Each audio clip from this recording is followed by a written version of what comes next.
Halo, halo, I'm back. Sorry, agak-agak banyak distraction malam hari ini di tempatku di sini. Tapi ini udah oke lah, udah bisa fokus lagi.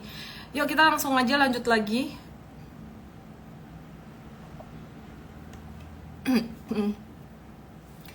Ya ini IHSG, dia udah mulai ketahan resistennya lagi dan berpotensi untuk terkoreksi. Normal correction, ini kena resisten di downtrend line-nya dia. Penggeraknya apa? Penggeraknya masih dari saham-saham big caps, big banks. Kita lihat coba BBCA.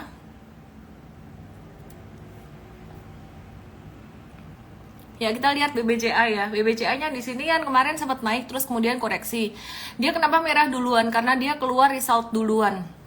Oke, kemudian selain BBCA kita lihat ada BMRI. Nah, BMRI itu sebenarnya keluar result laporan keuangan juga yang aku ada share di IG aku. Hasilnya cukup bagus sebenarnya BMRI ini.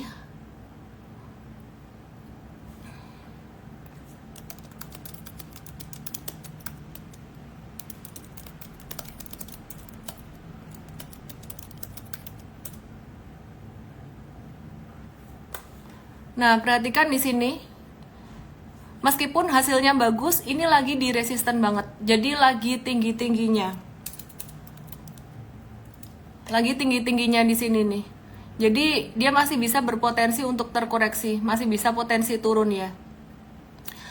Laba bersih BMRI ini melesat tinggi gitu. Jadi masih dalam suasana rilis laporan keuangan, laba bersih BMRI ini naik jadi 55,06 triliun. Kalau nggak salah dia tuh tertinggi sepanjang masa deh. Sama kayak BBRI juga kemarin tinggi banget laba bersihnya sekitaran angka-angka yang sama juga. Jadi kamu bisa lihat di Instagram aku. Susul BBCA, laba bersih BBRI ini mencetak rekor tertinggi. Jadi semuanya mencetak rekor tertinggi semua. Gedean BBRI sekitaran 60,4 triliun laba bersihnya. BMRI itu laba bersihnya sekitaran 55 triliun. Jadi all time high. Terus kalau BBCA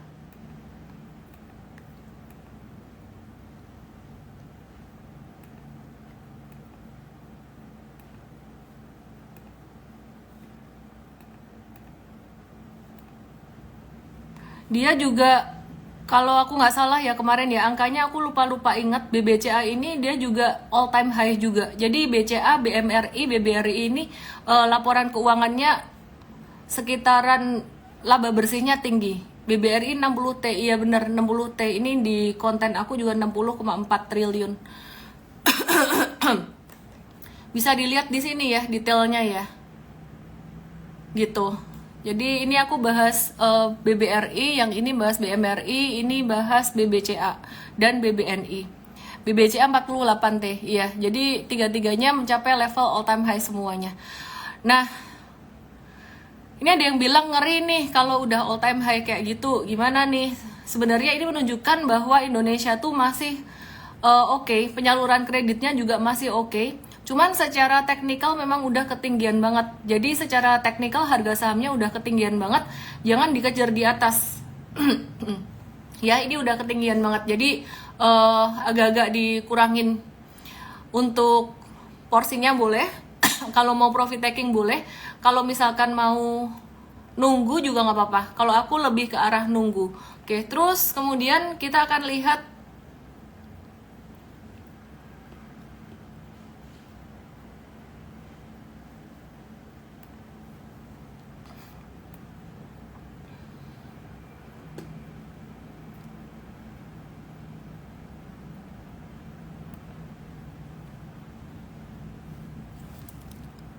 kita mau lihat Adaro dan TLKM ya. Kenapa? Karena hari ini asing tuh ada net buy 1 triliun rupiah.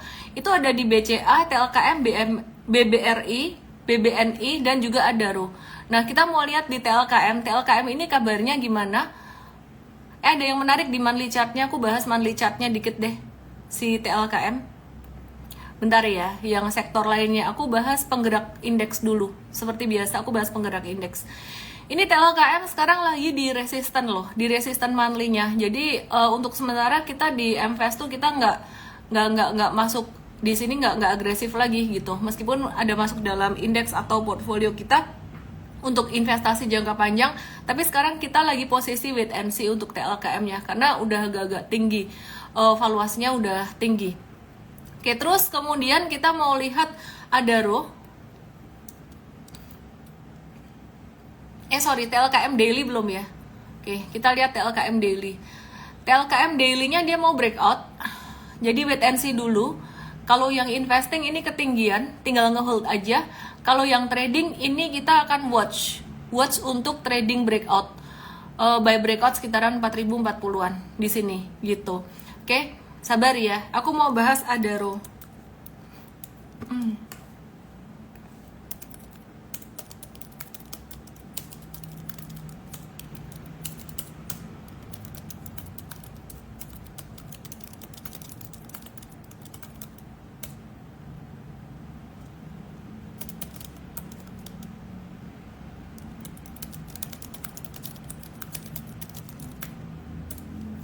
Oke, ini Adaronya ini dalam beberapa hari ini sama, dia kena resisten juga. Jadi banyak saham yang kena resisten. Ini banyak yang kena resisten. Jadi Adaro dia bisa turun sampai kemungkinan level 2340. Wait and see dulu. Kenapa aku bahas Adaro? Karena dia termasuk yang cukup besar size-nya. Ini ada pertanyaan yang lucu. Kalau mau nangkap pisau jatuh buat BBRI di level berapa? Mari kita lihat BBRI supportnya di level berapa. Sebenarnya tiap hari aku udah bahas sih. Kalau mau nangkep pisau jatuh BBRI di level 5.500, 5.400-an itu level bagus. Bakalan dikasih nggak? Aku ngelihatnya bakalan bisa dikasih. Aku pengen lihat US 10 years. Ini kaitannya dengan saham kebalik. Jadi kalau US 10 years-nya turun, saham naik, US 10 years naik, saham turun. Nah, kemarin US 10 years-nya tuh turun. Terus turunnya sampai agak-agak jebol support di sini. Jadi supportnya tuh sebenarnya didapat dari low di sini, 3,938.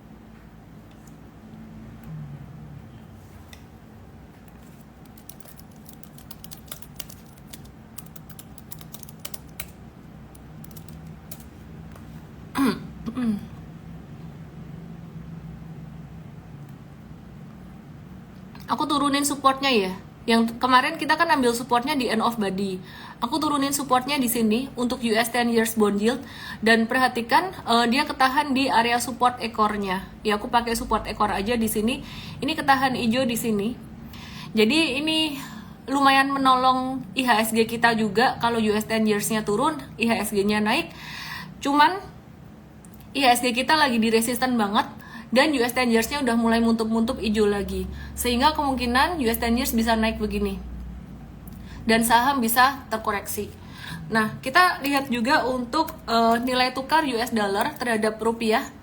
Perhatikan di sini US dollar dibandingin dengan rupiah ini ada retrace dikit, masih berpotensi turun atau terkoreksi. USD-nya bisa turun sampai 15.700, 15.600 sampai 15.700. Jadi ini satu hal yang bagus, tapi turunnya sementara doang. Nah, aku perhatikan turunnya sementara doang, bisa begini bentuknya, bisa naik lagi. Jadi demikian pula dengan IHSG, ini masih sama view aku, masih belum berubah. IHSG-nya masih akan turun, terus kemudian dia akan sideways begini. Oke, kita akan mau bahas saham-saham yang lainnya. Pegas gimana? Pegas beberapa waktu yang lalu patternnya ada pattern inverse head and shoulders. Berhasil breakout nggak? Lagi muntup-muntup juga Pegasnya di sini.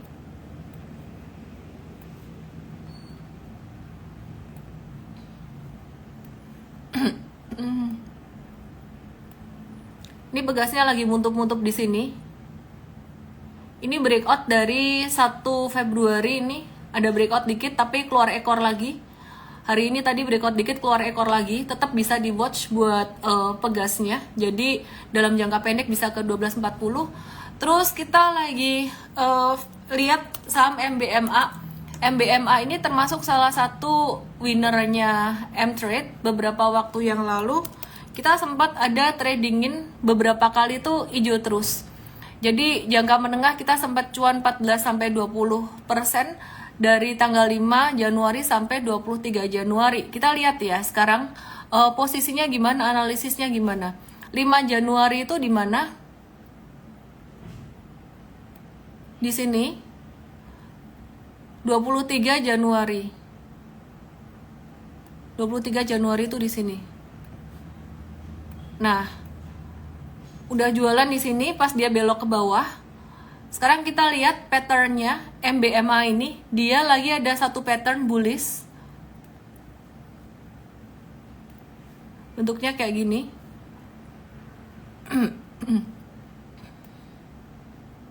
Oke. Perhatikan garis merahnya. Garis merah ini dia menunjukkan ada uptrend kecil jangka pendek. 1, 2, 3 dia mau breakout. Ini ada ascending triangle. Ascending triangle-nya memang nggak rapi, nggak smooth. Ya, tapi ini ada ascending triangle. Dia berpotensi breakout dari 690 menuju ke 765. Ya. Lihat indikatornya. Indikator mah semua orang bisa pakai indikator.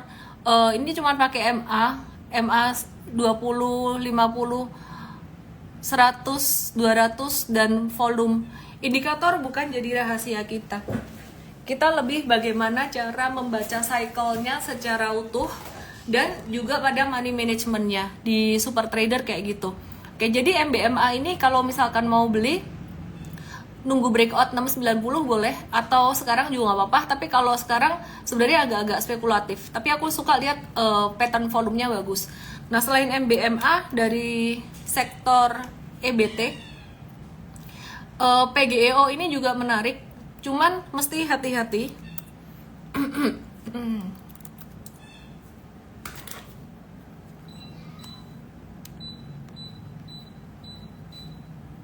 Ya, jadi PGEO ini perhatikan dia tuh ketahan resisten di area 1320 beberapa hari. Ini kan merah-merah kan ya. Saran aku sih belinya nunggu breakout dari 1320. Kenapa? Karena seringkali dia kena 1320 terus mantul balik turun lagi. Nah, konfirmasi breakout sebenarnya jika dia naik di atas 1340. Kenapa? Ini berkali-kali ada 1, 2, 3, 4, 5 kali dia mau breakout dari 1340 itu gagal terus gitu. PGEO bisa di watch, tapi kalau bisa sebaiknya nunggu breakout 1340 aja karena dia sering gagal breakout di area ini.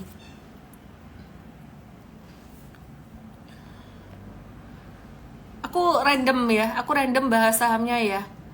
The Fed ini dia nahan suku bunga sesuai dengan ekspektasi, gak ada gerakan yang signifikan gimana di market.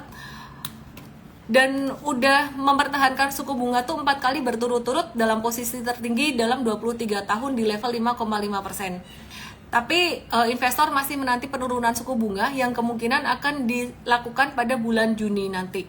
Terus hari ini tadi juga ada pengumuman tentang inflasi di Indonesia, di mana angkanya agak-agak turun dikit dari 261 jadi 2,57% pada Januari 2024. Kayak gini nih inflasinya.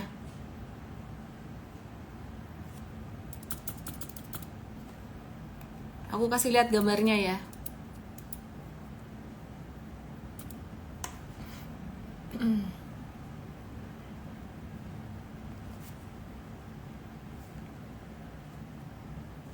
Nah, ini inflasi Indonesia udah mulai turun inflasinya dan udah mulai stabil. Di sini akan membuat BI untuk mulai menurunkan suku bunga juga. Nah, kalau suku bunga diturunin, inflasinya bisa agak-agak naik dikit, dan juga bulan depan bulan-bulan depan udah mulai persiapan lebaran. Jadi mungkin bulan-bulan depan inflasinya bisa agak-agak naik mendekati level 3% gitu. Bagus nggak inflasi segini buat Indonesia? Masih oke-oke aja sih, masih sejalan dengan kondisi perekonomian dunia. Jadi dunia inflasinya turun, Indonesia turun, ya masih oke. Kalau naik terus nanti suku bunganya bisa ikutan naik dan itu nggak bagus buat saham. Terus indeks manufaktur S&P Global Indonesia itu naik dari 52,2 ke 52,9.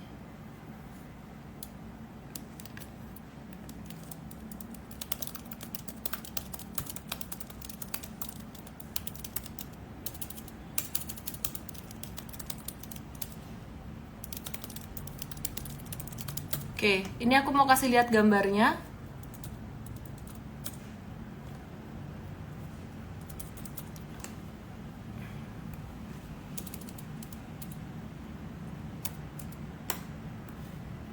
Perhatikan di sini. Ini penting diperhatikan.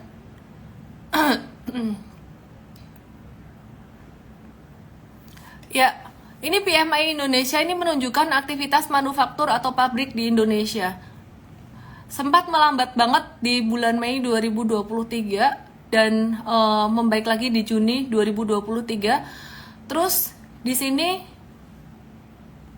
sempat melambat di Oktober, sekarang udah mulai naik terus. Di atas angka 50 tuh ekspansi, di bawah 50 itu artinya dia lagi kontraksi. Nah, sekarang pabrik-pabrik di Indonesia tuh lagi ekspansi nih. Jadi perekonomian sebenarnya sekarang lagi cukup bagus. Meskipun inflasinya turun, tapi manufakturnya membaik. Sorry, aku belum bisa bacain banyak komen ya. Abis ini aku akan baca komen kalian. Oke, aku mau bahas BRIS.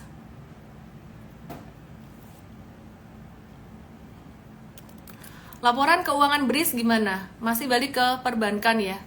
BRIS ini juga mencapai level belum all time high, tapi level tertinggi dalam rentang waktu 1 atau 2 tahun ini. Dari 2022 sampai 2024 ini level tertingginya. Dan menurut aku chartnya ini udah agak-agak irasional untuk monthly chartnya di bulan Desember kemarin. Ini naik sekitaran 33%. Januari naik 33%. Ini Februari dia pas di pucuk-pucuk gini, jangan dihajar. BRIS ini laba bersihnya pada tutup tahun 2023 ini naik 33,82% atau sekitaran 5,7 triliun. Nah, sedangkan total laba bersih perusahaan anak BMRI mencapai 10,83 triliun.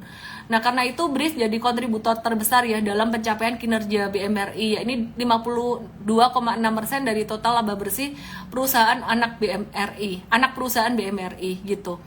Oke, terus jadi bagus BRIS untuk yang cari perbankan syariah. Ditunggu dia jatuhnya. Kalau mau nangkep pisau jatuhnya BRIS di level berapa? Aku nungguin di level 2000-an. Jadi ini udah resisten yang sangat tinggi banget, jangan dikejar. Oke. BBTN gimana?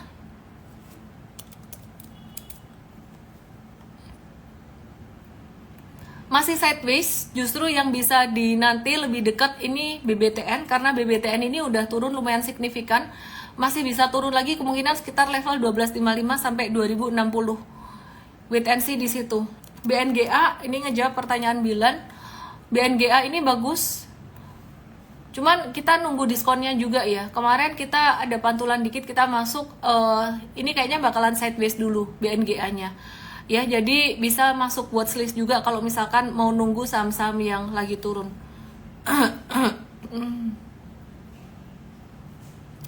Oke. Ini ada yang bilang Agus B, Sido hanya untuk orang-orang yang sabar full. Enggak, Sido saham-saham yang belum naik itu buat orang-orang yang punya duit lebih gitu. Jadi kalau kamu nggak punya duit banyak, jangan investasi jangka panjang yang apa ya, sahamnya tuh cenderung agak spekulatif value investingnya. Kalau kamu punya duitnya terbatas, ya investasinya pada emiten-emiten yang cenderung aman, dalam tanda kutip aman. Bukan berarti nggak bisa turun, tapi emiten ini gampang naik susah turun. Contohnya ya emiten big banks, perbankan-perbankan besar itu. Nah, tapi growth-nya juga nggak akan tinggi. Growth-nya ya buat portfolio kamu bakalan gitu-gitu aja, kecuali kamu belinya pas lagi crash atau lagi pandemi waktu itu. 2020, 2021, 2022 itu sekarang pasti growth-nya masih cukup oke di portfolio kamu. Tapi kalau kamu masuk sekarang, itu growth-nya di portfolio kamu nggak akan tinggi, tapi melindungi portfoliomu nggak terlalu bumpy gitu. Jadi belinya dengan cara dollar cost averaging atau bertahap. Nah, itu kalau mau aman, Tapi kalau kamu mau portfoliomu bertumbuh, itu harus diimbangi dengan saham-saham yang memang bisa dibilang agak-agak second liner. Second liner kalau dia valuasinya murah, bisa jadi ada value trap-nya. Value trap-nya itu artinya valuasinya murah, tapi nggak naik-naik. Nah, contohnya ya kayak si Sido tadi yang aku barusan bahas. Banyak yang nanya ESA, oke? Ada apa dengan ESA?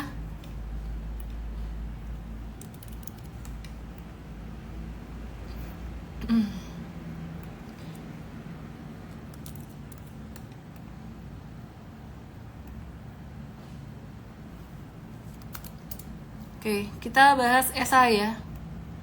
Dulu namanya Surya Esa Perkasa, sekarang jadi Esa Industries Indonesia. Menurutmu ESA gimana nih?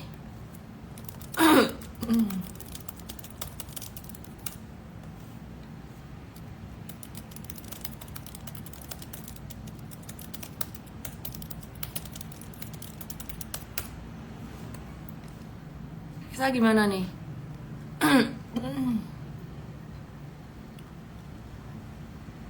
ESA ini dia lagi ketahan support kuatnya, support kuat banget. Aku mau nurunin dikit aja support kuatnya di 480. Sekarang sebenarnya udah kena support. Kalau di monthly itu udah kesenggol ya. Jadi monthly itu di sini. Kenapa tadi agak naik dikit di 488 karena end of body di monthly-nya. Dan secara monthly chart sebenarnya menarik. Kenapa? Perhatikan candle merah besar, terus mulai mengecil dan mulai keluar hijau, artinya tekanan jualnya tuh udah mulai habis di ESA. Dan ini udah bisa mulai masuk watchlist buat ESA-nya. Tapi kalau mau masuk sini, nitip sendal dulu aja. Aku masih agak-agak kurang nyaman dengan volume kemarin merah jatuh, volumenya besar di sini. Meskipun hari ini keluar hijau, ini sifatnya nitip sendal dulu aja. Ya, jadi ini ESA mungkin bisa di view untuk di watch untuk buy on weakness-nya. Cuman aku sendiri belum masuk. Aku nggak terlalu tertarik. Aku lebih suka patternnya MBMA. Terus apa ya tadi ya? Yang aku ada mention lagi. Aku lagi nunggu jatuhnya Breeze, MBMA dan Breeze. Oh ya, tadi di Instagram channel aku. Jadi Instagram channel tuh masuknya gimana sih? Masuknya gini nih. Perhatikan di Instagram aku ini di sini ada channelnya, mestinya sih di sini ada ya +1 apa deh. Nah ini dia, kok di sini sih ada channelnya, aku nggak tahu deh. Pokoknya di HP biasa di sini keluar channelnya gitu. Atau cek di story aku. Nah itu ngegantiin channel Telegram sebenarnya karena di Telegram banyak penipuan. Aku ada ngobrol tentang investasi jangka panjang tadi, tantangannya apa, termasuk salah satunya ASES S Hardware. Oke, perhatikan di sini dalam jangka pendek aku akan bahas untuk trading kali ini. S Hardware dia masih berpotensi naik sampai 875, udah bukan waktunya ngejer. Ini waktunya nge-hold buat yang punya di bawah ya. Jadi waktu itu M-Trade juga ada beli di sekitar di sini, di bawah sini kita udah jualan, udah keluar kayaknya sih ya. Setahu aku sih udah jualan dan banyak ijonya juga S Hardware. Nah, kita ada tektok beberapa kali, yang jangka menengah ada dapat beberapa kali, dan ini ada merah juga, tapi ya banyak hijaunya. Cuannya lumayan tebal di sini. Untuk jangka panjangnya, S Hardware di sini kita masih ada, kok ESA sih, sorry ya, ACES. Nah, ini makanya kok aneh, ACES kok ada merah-merahnya. Ini ACES nih hijau terus di sini. Nah, terus kita untuk ACES masih ada ngehold jangka panjang, sampai 105%. Ini kita jarang banget di M-Trade ngehold jangka panjang ya. Lebih banyak di M-Fast. Oke, iya tadi Esa, thank you ya udah dikasih tahu ya. Makanya aku merasa aneh tadi. Yuk kita bahas yang lainnya. Ngantuk ya? Enggak, aku bukan ngantuk. Aku lagi distracted karena ruangan kerja aku habis dipakai oleh seseorang, entah siapa yang pakai di sini, dan settingnya berubah semua tadi, makanya di awal agak keganggu dari AC-nya, kursinya, bantalnya, mouse-nya, jadi entah siapa yang pakai ruangan ini. Gak dibalikin seperti semula.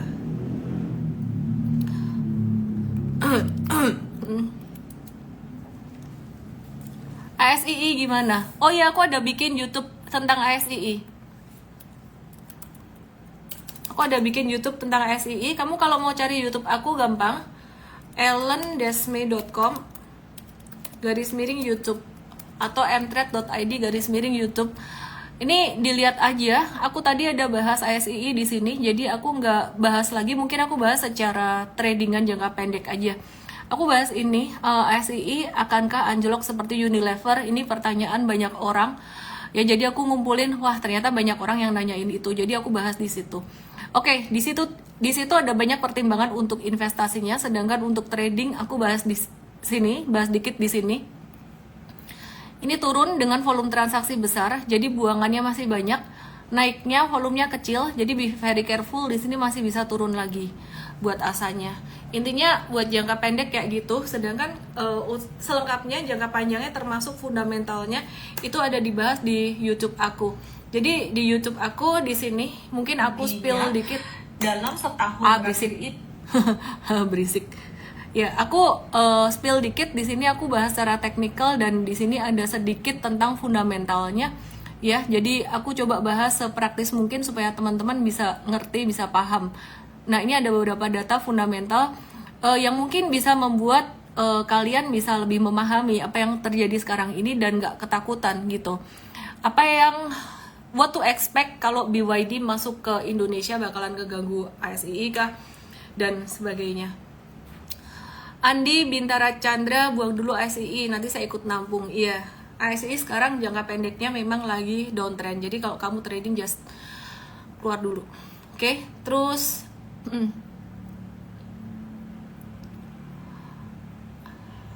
ADMR.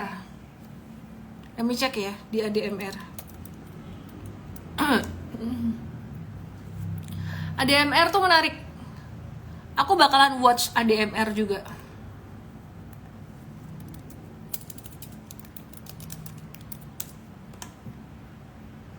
Aku bakalan nge-watch ADMR-nya. ADMR aku akan nungguin retracement-nya dia sekitaran 1415 sampai 1360. Di area ini.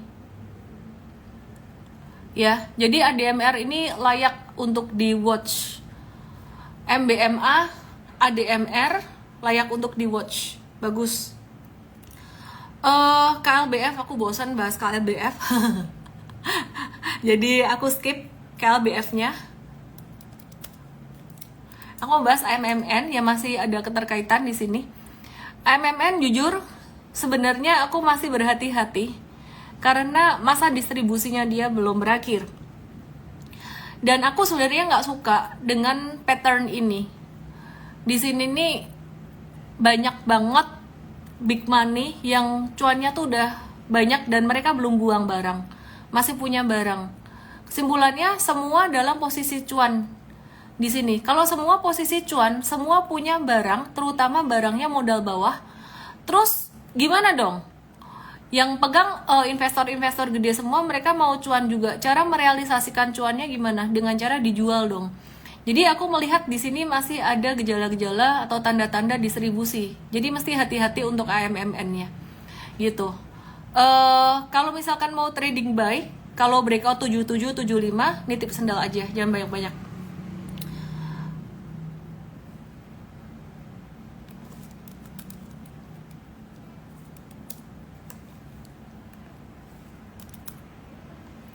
Oke, kalian kangen gak sih ngobrol bareng emiten gitu?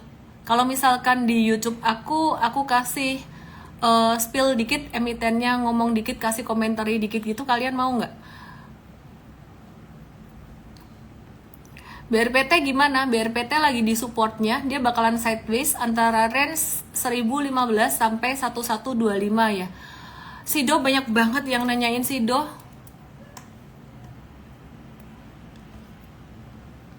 Sido ini sementara masih di atas support 498,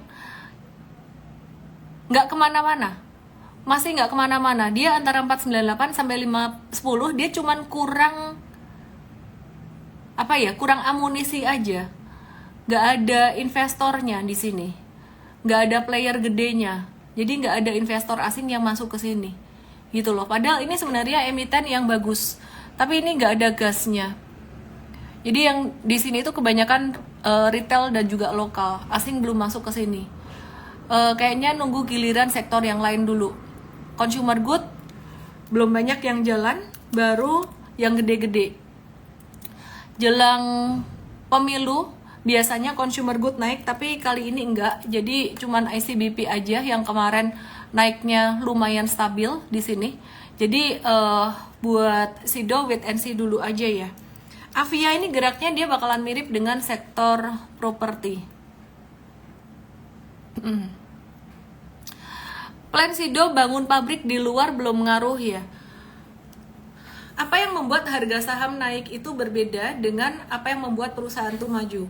Jadi kadang ada perusahaan yang secara fundamental bagus, dia bisa maju, mengembangkan bisnisnya dan sebagainya. Tapi jika perusahaan ini tidak menarik investor besar untuk masuk berinvestasi di situ atau membeli sahamnya, nggak ada demand buat sahamnya, ya nggak naik-naik, susah naiknya. Nah kalau diperhatikan di sini, aku kasih contoh ya. Yang tadi Sido, dia di sini tuh naik, volumenya tinggi cuma 2 atau 3 hari doang, habis itu turun lagi, nggak ada gasnya, nggak ada amunisinya. Terus sekarang kita lihat di sini sama Avia. Avia ini juga sama, dia naik, tapi naiknya tuh sebenarnya nggak ada power. Kelihatannya dari mana? Kelihatannya dari sini, volumenya kecil-kecil. Hati-hati dengan yang seperti ini, naik gak ada power. Karena kalau jatuh, sekali jatuh langsung akan kencang jatuhnya. Ini aku bukan lagi mengomentari perusahaannya. Sekali lagi, perusahaan bagus tidak selalu relate dengan harga sahamnya. Harga saham yang bikin naik apa? Kalau ada investor gede yang masuk ke situ. Investor gede itu siapa? Asing. Ya BRBT-nya masih sideways, gak kemana-mana. BRIS aku udah bahas. Why SMGA? SMGA saham-saham kayak gini, saham-saham baru IPO kayak gini, ini jangan diiniin. Aduh, jangan tergoda. Kalau aku sih ya nggak mau sih saham-saham kayak gini nih, spekulatif banget, capek yang nungguin, capek yang mantauinnya, dan lebih banyak ruginya, lebih banyak resikonya. Jarang banget saham IPO itu yang bisa jadi rally-nya kayak brand, kayak AMMN. Itu kayak cuman 2 di antara 100 kali ya. Bener, yang IPO mungkin udah 100, mungkin aku nggak ngitung juga. Intinya sekarang udah banyak banget yang IPO, tapi yang berhasil kayak gitu cuman mungkin 2 atau 3 biji aja. Jadi trading IPO you have to be very careful. Kamu harus siap pakai chart 1 menitan. Dan di chart 1 menitan sekarang ini juga kelihatan dia lagi downtrend. Jadi no comment deh. Skip dulu. Oke, GoTo. Ini banyak yang, nggak banyak sih, ada 1-2 yang nanya GoTo. GoTo saat ini dia lagi di resistennya, mau naik juga kurang amunisi. Ada berita dari GoTo nggak? TikTok ini udah mulai mengendalikan Tokopedia dengan kepemilikan sahamnya 75,01% dan GoTo cuma 24,99%. Jadi orang TikTok tuh banyak masuk ke Topet, menjadi pengendali Topet di manajemennya. GoTo ini dia dapat e-commerce service fee dari Topet dan memberikan dampak positif buat cash flow-nya grup GoTo. Terus kalau aku perhatikan duit dari TikTok itu sekitaran 24 atau 24 triliun kalau nggak salah, 1,5 miliar US dollar. 1,5 miliar US dollar tuh 24 triliun. Semestinya itu akan mengubah arah GoTo ke depan. Jadi dia nggak lagi bakar duit dan bisa pakai uang cashnya 24 triliun itu dengan lebih baik. Semoga GoTo ini dia bisa menjadi value company. Semoga ya. Aku juga nggak tahu bagaimana sebijak apa mereka menggunakan uang 24 triliun itu. Kalau mereka bisa wise pakai uang 24 triliun, itu bakalan jadi game changer buat GoTo. Karena dia jadi nggak akan bakar-bakar duit lagi gitu. Oke? Hadaro udah aku bahas. TTME masuk LQ45 dibilang BEI liquid, tapi langsung dibanting ARB. Kan aku udah bilang, saham-saham yang masuk LQ45 itu belum tentu bagus. Saham-saham yang masuk ke MSCI itu juga belum tentu bagus. Dinilai positif secara dinilai tinggi secara likuiditasnya dalam 6 bulan terakhir itu kan historical. Tapi begitu masuk ke situ, Kalau likuiditasnya langsung nggak ada, ya udah langsung jatuh. Nah, problemnya di Indonesia tuh sebenarnya satu itu tadi, ngejaga likuiditas. Maka dari itu bursa mulai mencoba untuk menetapkan adanya market maker secara legal. Ada aturannya. Nah, aku nggak tahu itu aturannya gimana, bakalan positif atau enggak. Aku juga sampai sekarang belum tahu, tapi semoga aja positif. Dan semoga positif dalam menyediakan likuiditas, tapi bukan positif dalam arti mereka yang cuan gitu, retail yang kena gebuk. Biasanya sih kayak gitu. Biasa kalau ada market maker di Indonesia, mereka yang cuan, retail yang kena gebuk. Maka dari itu sangat penting sekali technical analysis. Meskipun ada banyak orang bilang technical analysis itu bisa digambar sama bandar. Aku nggak peduli. Kenapa? Karena di situ justru senjatanya retail tuh cuman itu, buat kita bisa tahu arah gerak bandar. Nah, mau nggak mau kita mesti tahu arah gerak big money. Big money itu bisa bandar, big money itu dia bisa juga investor-investor gede. Dan aku ada bahas itu secara detail dan jauh lebih gamblang secara offline tuh di workshop Super Trader. Nah, di workshop Super Trader tanggal 6 dan 7 Juli 2024 ini lagi early bird 2, daftarnya ke supertrader.id. Ayo ijo, 24 triliun masih jauh kalau dibanding dana bakarnya Grab dari IPO di Amerika 50 triliun. Paling gila bakarnya Shopee 200 triliun. That's why kalau ditanya investasi nggak di perusahaan-perusahaan kayak gini, kayak GoTo dan kawan-kawannya, aku sih nggak mau gitu. PTPP, Miss please sangat, PTPP atau PTMP? Tadi PTMP nih.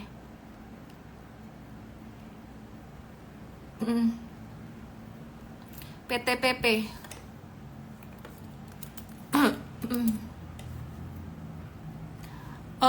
PTPP lagi masih downtrend, avoid dulu.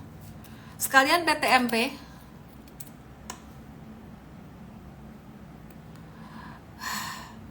Ini lagi ada activity, tapi ini sekali lagi aku terang-terangan aja lah nih, gorengan udah nggak usah masuk. Oke, terus aku mau ngebahas Romero Andre 3, jangan bilang kongret, bisa cut loss tuh, MBMA habis cut loss terbang. Pertanyaan pertama, definisi terbang itu apa sih? Definisi terbang itu buat aku naik lebih dari 10% tuh terbang. Dia cuma naik 3,7%, 5%, ini bukan terbang. Jadi jangan termakan pom-pom. Jangan termakan kata-kata pom-pom siapapun lah, mau influencer, mau temenmu atau siapapun. Lebih baik lihat chartnya. Ya, hari ini tadi memang dia naik dan sempat breakout, tapi dia false breakout. Cuman nggak downtrend juga. Jadi menurut aku MBMA bagus, tapi tidak perlu terlalu diagung-agungkan. Objektif aja gitu loh. Jadi nggak perlu kayak yang kalau nggak punya itu terus jadi mesti FOMO gitu. Ya yuk kita coba lihat MBMA. MBMA tuh beberapa waktu yang lalu, ini kita nggak cut loss. MBMA ini kita termasuk yang cuan terus. Beberapa kali profit taking terus. Terakhir cut loss tuh di 27 Juni. Ya sehingga kita nggak cut loss MBMA dan ya cuan terus gitu. Tapi jika kamu ada yang cut loss di sini, mungkin cara belinya yang perlu di review nih. Kalau misalkan ada cut loss MBMA, aku asumsi ini ya. Tadi ada yang bilang karena Romero Andre, habis cut loss MBMA terus naik. Nah, kamu mesti perhatiin cut loss-nya tuh areanya bener nggak? Oke, misalkan cut loss-nya di tanggal 30 Januari, atau ini edukasi penting banget, you have to see this, kamu harus perhatikan ini, Bapak Ibu semuanya. Pertanyaan bagus. Jadi, misal kamu cut loss-nya di 31 Januari atau 30 Januari. Berarti belinya di mana dong? Kalau misalkan kamu cut loss-nya di sini, aku asumsiin mungkin kamu belinya di 29 Januari, di level tertingginya dia. Karena habis dibeli, terus cut loss, terus naik. Nah, kalau kamu beli di 29 Januari, yang perlu dievaluasi adalah sebenarnya bukan cut loss-nya, tapi belinya yang salah. Belinya yang nggak efisien harganya. Nggak ada benda salah sih, tapi nggak efisien. Kenapa? Karena dia kena resisten di sini. Dan di sini ada buangan lumayan gede. Kamu beli di sini, ini benar-benar spekulatif banget. Atau mungkin kamu belinya di sini, terus cut loss-nya di sini, abis itu naik di sini mungkin ya. Jadi kalau misalkan belinya di sini, ini salah nggak sih? Kalau M-Trade sih tanggal 23 justru malah profit taking. 23 tuh kena merah ini. Nah, jadi be very careful ketika kamu beli trading breakout, itu bukan sembarang breakout. Nah, di sini aku mau kasih lihat, di sini ini ada breakout kecil sebenarnya. Ini ada sideways kecil, terus kamu breakout di sini. Breakout kecil itu sangat berisiko. Dia cepat naik dan akan cepat turunnya. Beda dengan sideways panjang, breakout dari sideways panjang. Nah, ini breakout dari sideways pendek. Jadi resikonya cukup gede. Dan ini aku ajarin di workshop Super Trader. Ini sideways-nya lumayan panjang dan di sini ada volume yang mendukung. Jadi sideways-nya tidak sekedar sideways panjang aja. Jadi sebenarnya kalau case-nya MBMA, Romero Andre nanya kalau kamu cut loss terus abis itu naik, aku asumsiin, aku lihat di sini berarti salah belinya. Mungkin belinya di sini atau belinya di sini, gitu loh. Ya, jadi mungkin lebih detailnya mungkin lebih perlu belajar tentang cara belinya. Jadi bukan cara cut loss-nya aja. Anyway, Mtrade nggak cut loss, MBMA sih kita banyak cuannya di sini. Jadi kita lagi masuk lagi tadi, nitip sendal lagi. Semoga bisa membantu Romero Andre. Oke, terus aku mau ngejawab pertanyaan Yoga aja cuy. Dia bilang DILD saham Pak LKH sedang diakumulasi kah? Mohon pencerahannya. Oke, aku akan bahas DILD dan aku akan bahas tentang pertanyaanmu. Saham ini lagi dimiliki oleh si A, si B, si C. Kira-kira oke nggak dibeli? Yang pertama aku bahas DILD-nya dulu biar cepat, singkat. DILD secara teknikal nggak ada tanda-tanda kemana-mana. Nggak tahu kalau besok tiba-tiba digoreng langsung. Karena secara teknikal nggak ada yang menarik di sini. Disupport sih, cuman ekor-ekornya panjang jadi banyak ngeprank. Nah, pertanyaannya yang kedua adalah saham ini sahamnya PLKH atau saham siapapun. Aku cuma mau pesan satu, kamu jangan asal-asalan ngikutin orang tanpa kamu ngerti strateginya. Maka dari itu di Mtrade nanti ke depan tuh Mtrade kita nggak akan jual lagi. Mtrade tuh kita akan gratisin jadi bonus buat yang beli Trading Academy. Kenapa? Karena percuma orang ngikutin kita kalau mereka nggak ngerti dasarnya kita ngambil keputusan dari mana gitu. Jadi sekarang saya lagi on progress bikin Trading Academy gitu. Nah, demikian juga dengan strategi Pak LKH atau siapapun. Dia tuh kan sangat value investing banget ya. Dan setahu aku kalau beli dalam jumlah yang besar langsung ke emitennya bisa jadi lo dapat harga negosiasi.